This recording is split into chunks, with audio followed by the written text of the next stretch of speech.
This is a projected, preseason top 25, list. I didn't make this list. I forget the publication, but this is the projections that they have.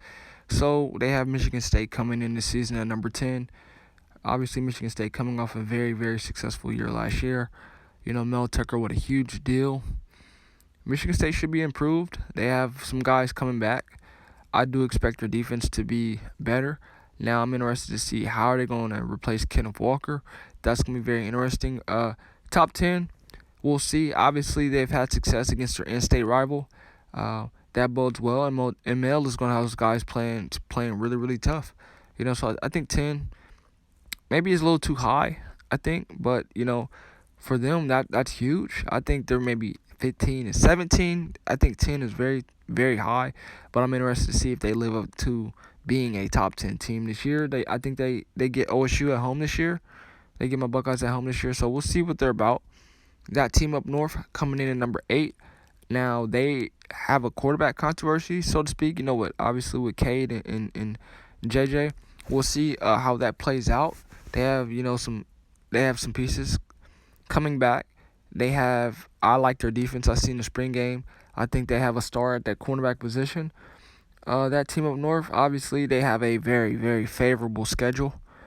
This is if Harbaugh doesn't get 10 wins this year, it's definitely a disappointment. They're going to have a very favorable schedule. I think they're going to be, when the playoff rankings first come out, they're going to be right there, either in the top 4 or just outside of it, maybe 5 or 6. They have a very favorable schedule, but they have to go out and dominate. They have the pieces. I think Harbaugh, especially after the season they had last year, they'll be motivated.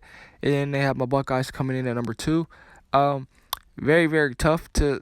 I think we are one of the 2 best teams in college football, but it doesn't matter if we don't beat Notre Dame. We face Notre Dame right out the gate, tough game, and it's gonna be very important we win that game. And it's going to determine how the rest of our season goes.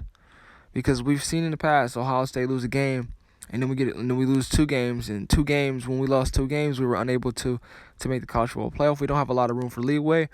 But to have 3 teams in the top 10 for the Big Ten is huge. Now, obviously the SEC, I think Alabama is in there. They have Georgia in there. Texas A&M is also in that top 10.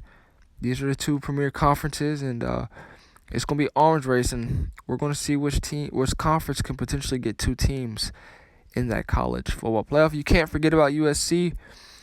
We'll see what Oklahoma does. I don't know, but 3 in the Big Ten, that's very good. I'm interested to see how Penn State looks and where Penn State's going to be at in this poll, too.